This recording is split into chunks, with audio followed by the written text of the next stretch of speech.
Lord. Praise the lord.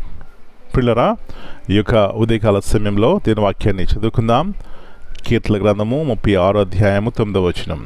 Psalm 36 and verse 9. నీ యొద్ద జీవపు ఊట కలదు, నీ వెలుగును పొందియే మేము వెలుగు చూచుచున్నాము.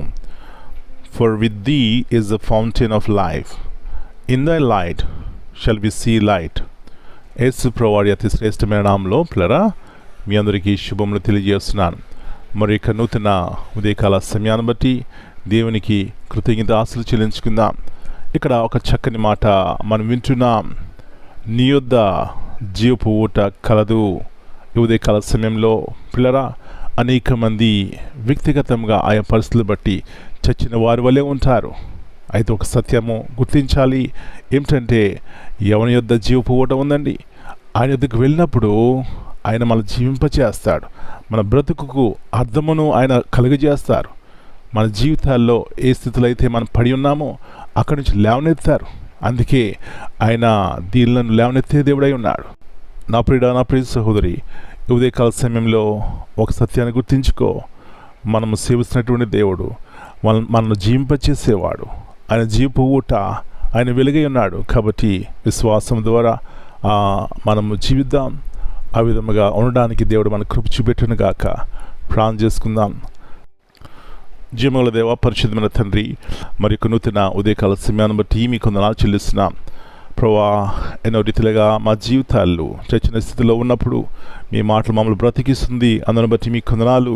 అందుకే ఇక్కడ చదవబడిన రీతిగా అవునైనా మీ యొద్ద జీవపు ఊట కలదు.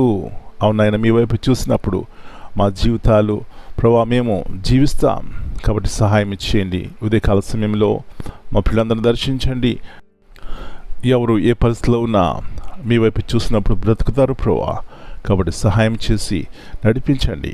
ఈ దినమంతా మీరు కింద భద్రపరిచి ప్రతి కీడు అపాయం తప్పించిన ఆయన మీ వైపు చూసి రక్షణ కృపను పొందుకోవడానికి సహాయం ఇచ్చేయమని, అంధకార చీకటి శక్తులు లయపరిచిన ఆయన జీవింపచేసే ఆత్మ ద్వారా మమ్మల్ని నడిపించమని యేసయ్య అతి పరిశుద్ధమైన నామమును బట్టి ప్రార్థన చేస్తున్నాను తండ్రి. Amen. God bless you all. Dear brothers and sisters, greetings in the precious name of our Lord and Savior, Jesus Christ. And this morning we read from Psalm 36 and verse 9. God is the source of light and life. He gives us strength to live and show us the way to walk in truth.